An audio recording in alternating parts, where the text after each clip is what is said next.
And this is what will happen. All of a sudden, there's no more Bitcoin. All of a sudden, everyone wants it. And then the price like literally teleports. We've seen this in the past and will probably happen this cycle again. Comparing Bitcoin to fiat or Bitcoin to gold or Bitcoin to communities, what insights do you have on Bitcoin as a comparison to other themes? Yeah, so Bitcoin versus gold. We can touch on a few themes. So firstly, Bitcoin versus gold. Gold at the moment is a commodity. It's a store of value.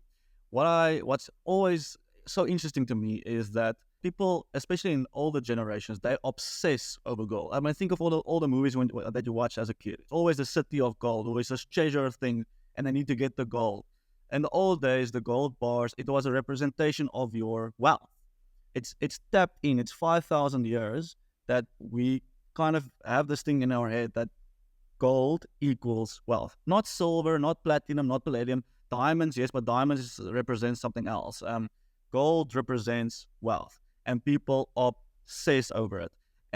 But if you take just gold's utility, let's say it's used as jewelry and medical equipment a little bit, and teeth and so on, the price would be way lower than it is today. It will probably be $200 or $500. Meanwhile, it's $2,000 because everyone views it as a store of value.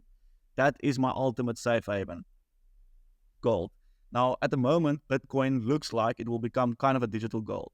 It does not look at the moment, we know what's going to happen, that Bitcoin is going to become a currency where we exchange it back and forth and all over the world. It's going to become, there's something else, maybe the current fiat in that country or maybe a crypto later along the line. At the moment, it's seen as a store of value. So you buy the Bitcoin, you hold it, and you don't really transact it, and that represents your wealth. And you can transfer your wealth and use your wealth anywhere in the world, which you cannot do with gold. It has the same properties as gold, also the same mentality as we have in gold, but it's not gold. It's kind of a digital gold. And new generations, they don't really care about gold. For the first time, probably ever. I mean, you and me, I'm 30 years old now. I don't feel like gold is the be all and end all at all. I mean, I think I like Bitcoin a little bit more, and people younger than me definitely like Bitcoin more than gold. So where will the wealth in the world be in 20 years? It will be in the hands of people like you and me, the 40 to 50 and 60-year-olds. And if we like Bitcoin and everyone after us likes Bitcoin more, I think gold's value will start dwindling and funneling into Bitcoin. Okay, that's very interesting. Should I do fiat next?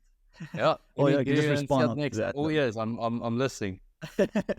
So fiat at the moment, like I said, it's all about the belief system, a common overall belief. Why do you feel like if I give you a piece of paper with a 20 Rand on it, that thing means anything? It's not about the piece of paper with Mandela's face or a elephant or a rhino on it.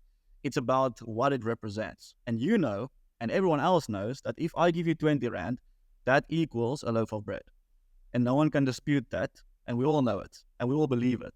So what we require for money is, there's a few things. It needs to be minimum of exchange, and everything needs to be priced in the rands, and it needs to be sort of a store of value. Your 20 Rand today will still be a 20 Rand tomorrow. It's not going to be so much worth so much less. So, but the actual 20 Rand that you have in your hand, what's the intrinsic value of that? Is it backed by anything? Is there gold for every 20 Rand? There's 20 Rands worth of gold somewhere in a vault? No, it's out of thin air. It used to be the gold standard up until 1970, but for the last 55 odd years, it's called the fiat system. And the fiat system, the backing of it is you trust your government. That's why Mandela's face and in all countries in the world, there's a face on it, the president's face or the queen's face. You trust the government that thing has value, and we all believe it because the government is a central authority in the country. That's what it is. There's no backing. They can make more at any time. They can increase interest rates, decrease interest rates, whatever. They can always print themselves out of trouble. Now I present to you the new system where governments cannot control the money. It's decentralized. It gets audited every 10 minutes in Bitcoin's case. The government isn't audited. I don't know where the ANC's money is going. I know where they say it's going, but I know it's probably not going where they say it's going. It's audited every 10 minutes. Everyone can see what's happening in the system. We can do analytics on the system, and the issuance of money is fixed. So the monetary policy that I told you about the halving every day, new Bitcoin, and so on and so on. The whole control of the system is, instead of going in one entity, the ANC in our case, will be spread out across everyone in the country and actually everyone in the world. So I ask you, which one is better?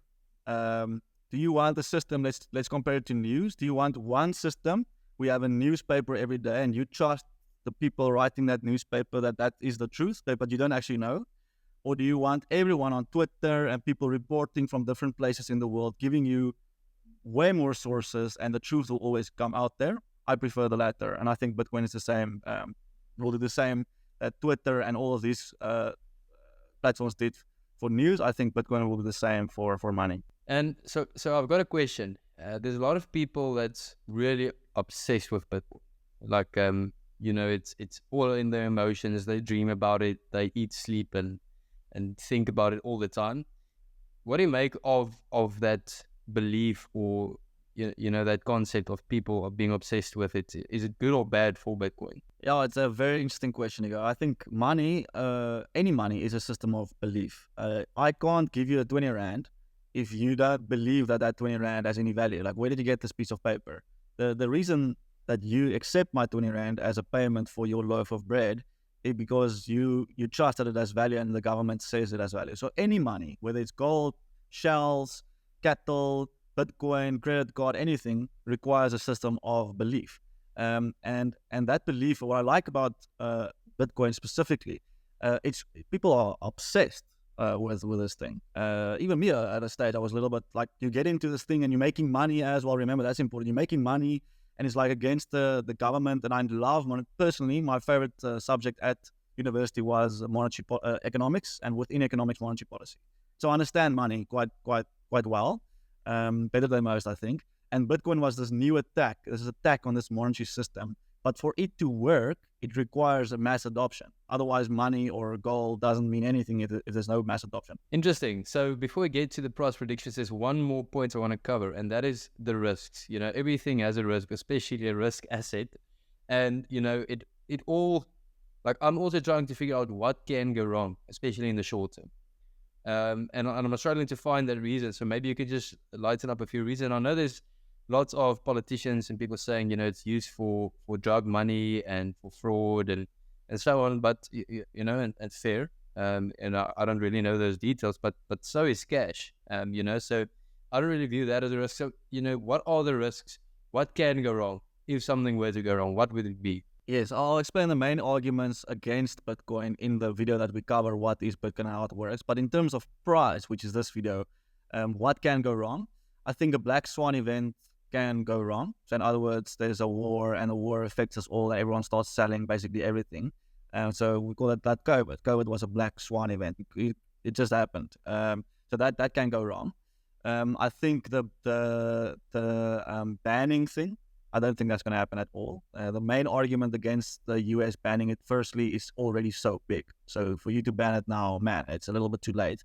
And also, we call it competitor arbitrage. If the US bans something so adopted already and so valuable, in my opinion, as the Bitcoin system, the Bitcoin monetary system, then what will their competitors do? They will flood to it. China will adopt it immediately. Russia will go all in. All the Great Britain will probably go all in. So it's too late to ban it. So what I think can go wrong, is and what probably will go wrong, but not yet, is that people FOMO in, and this whole ETF thing, all the money flows to Bitcoin, and what will dip, and then the price will go up to, let's say, $100,000 or $120 or whatever. Let's say the actual value, they're very difficult to determine, obviously, but let's say it's 80. Here's the value. At the moment, the value is sort of here.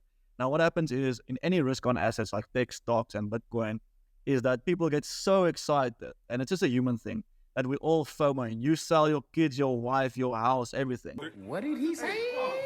And all of a sudden, the price shoots right through the actual value. And instead of going to 80 where it kind of should be, it goes very fast and goes right past 80, all the way to 150. And then it's like, oh no, what now? The market is way too hot, and everyone starts selling. And then it's like we call it we take the stairs up and the elevator down. And that I can always guarantee you that's going to happen this time again. It won't be so severe as it was in past cycles because there's now more and more money. The more money is in something, the less the volatility. But still, I think that will happen. But that's after the price went up so much. And for a retail investor like yourself and everyone, for the viewers, guys, this is going to be a bumpy ride. That I can guarantee you. So if you invested that at 45, tomorrow it dumps to 36, then you think, oh no, I lost all my money. This is crypto. If you can't stomach it, you mustn't be in crypto. If you can stomach it, then I think you're in for a nice surprise in the next year or so. Yeah, usually when I debate with people about Bitcoin, not everybody needs Bitcoin. Like, you're not gonna go poor if you don't earn it. Well, some people say you will, but for me, the strategy I've been following the past 18 months or so has just been a debit order, well, not debit order, but a recurring auto order that I just buy Bitcoin, small amounts every single week.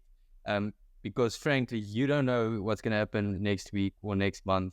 It can go up or down, and that's the thing. It's a volatile asset, and you must be comfortable knowing that when you own it. So let's get to the exciting part, which we're probably going to get completely wrong. I've never nailed a Bitcoin prediction ever, so definitely don't take my advice. But I mean, it's fun making predictions, and even if it's a rugby or a soccer game, it's fun making predictions. So my prediction, 12 months from now, let's make the deadline 12 months from now. So 1 December next year, let's make it for that. I'm going for $85,000 per Bitcoin. I know some people say it might be way less, or some people say it might be way more. So what's yours, Paul? 1 December 2024. Yes, it's so difficult to make a prediction, and because this thing it's so volatile with the ETF now coming with the big boys also entering the game. How will it pan out? I'm not sure, but here's this is how I think about it. It's all a probability game.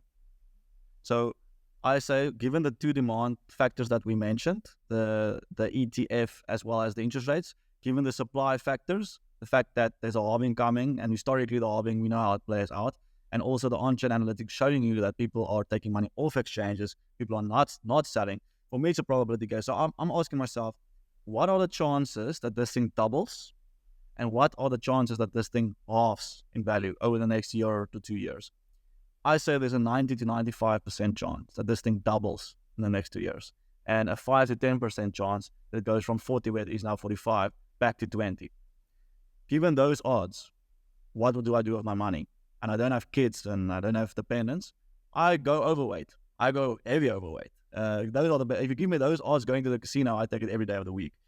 So yes, I don't know the exact price, but it will probably, and I won't say don't give me that exact date, maybe within the next year or two. I think it's probably going to like 120 there and thereabouts. But who knows? I can tell you what, I don't think it's going down. I think worst case it's now 44, 45. It dwindles down to 30 odd, and it dies a slow death over the next 20 years. I think that's worst case scenario, and the probability of that is very low in my opinion. Like once again, that predictions are purely predictions, and it's just for fun. Let us know in the comments what yours are. And as we mentioned, we are going to do a few more videos on Bitcoin and cryptocurrencies on the topics we mentioned. So, the what is Bitcoin and a few other factors. Let us know in the comments if there's specific questions you'd like us to address. So maybe you own Bitcoin, maybe you don't own Bitcoin. Whatever it is, if it's bear or bull or just informational questions, let us know in the comments, because then we can think about it, do our research on that if we don't know the answers already, and put it in a video to answer that. So stay tuned for more Bitcoin videos. We are all about education and information, and on all financial topics. So that is also why we cover crypto, and we'll cover crypto from now on forth. Hope you have a great day, and let us know what your comments are. Cheers.